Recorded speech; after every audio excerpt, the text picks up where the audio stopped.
दोस्तों, क्या आपको ठंडे ठंडे पानी में तैरना अच्छा लगता है? क्या आप अक्सर नदी, झरने या तालाबों में तैरने जाते हो?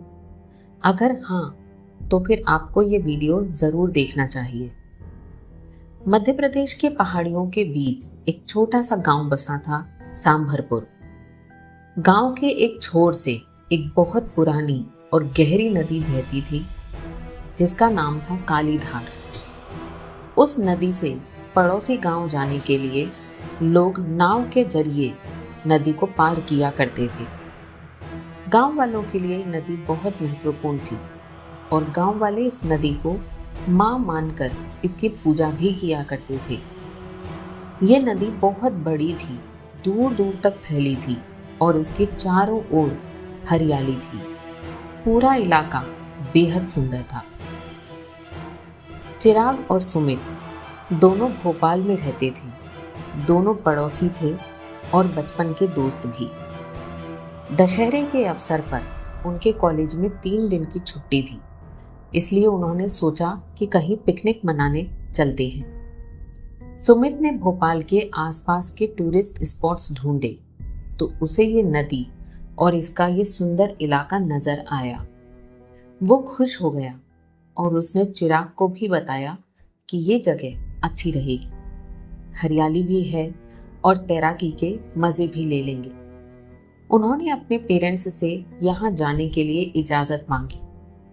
सुमित के परिवार ने तो तुरंत हाँ कर दी, लेकिन चिराग के दादाजी ने उसे कहा कि अगर तैरना ही चाहते हो तो कहीं और चले जाओ, उस नदी में तैरना सेफ नहीं है।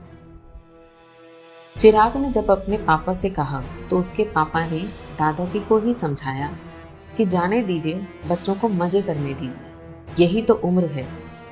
और फिर वहाँ आपके बचपन के दोस्त गणपत काका भी तो रहते हैं, आप उन्हीं से बात करिए, वो बच्चों के रहने का इंतज़ाम भी कर देंगे। बल्कि मैं तो कहता हूँ कि बच्चों के साथ आप भी चले जाइए और कुछ दिन अपने दोस्त के साथ गुजारिए, बड़ा मज़ा आए। दादाजी ने कुछ नहीं कहा, चुपचाप अपने कमरे में जाकर माला फेरने लगे। चिराग और सुमित बहुत एक्साइटेड थे।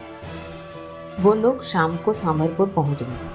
उन्होंने सोचा कि रात को आराम करते हैं और कल सुबह सुबह नदी की तरफ जाएंगे, नाव में बैठेंगे और हरियाली का आनंद लेंगे, तभी कभी स्विमिंग भी कर लेंगे।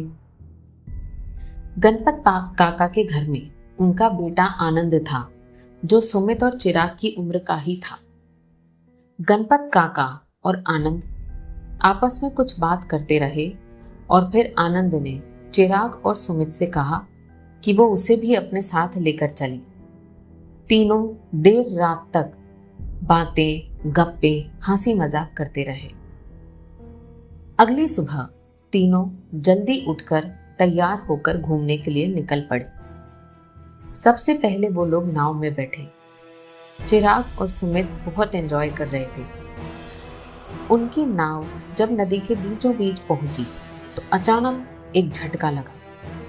नाव डगमगाई, जैसे पानी में कुछ टकराया हो। सब डर गए। अभी वो कुछ समझ पाते उससे पहले ही एक झटका और लगा और नाव पानी में उलटते उलटते बच गई। चिराग ने कहा, जल्दी से नाव को किनारे पर ले चलो। वो लोग सुरक्षित किनारे पर पहुंच गए।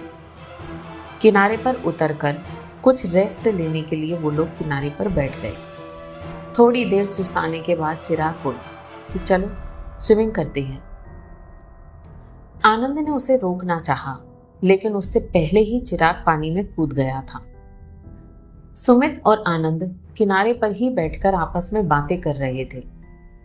तभी अचानक चिराग जोर जोर से चिल्लाने लगा, बचाओ बचाओ। आनंद और सुमित चौंक गए और आनंद जल्दी से पानी में कूद गया। वो चिराग के पास तैरकर गया और उसने चिराग को पकड़ा और दोनों तैरकर सुरक्षित बाहर आ गए। सुमित ने पूछा, क्या हो गया था तुझे, ऐसे क्यों चिल्लाया? चिराग ने कहा कि मुझे ऐसा लगा जैसे कोई मेरा पैर पकड़कर मुझे पानी के अंदर खींच रहा हो। उन सबने देखा तो चिराग के पैर पर एक लाल निशान भी था। वो तीनों बहुत डर गए। आनंद ने कहा कि अब चलो। बाबूजी ने कहा था कि अगर कुछ भी गड़बड़ लगे तो तुरंत वापस आ जाना, इसीलिए उन्होंने मुझे तुम्हारे साथ भेजा था। वो तीनों घर गए और उन्होंने काका को सब कुछ बताया। काका एकदम चुप हो गए और फिर धीरे से बुदबुदाए, लगता है वो आ गई। वो तीनों डर गए और एक साथ बोले, कौन कौन आ गई?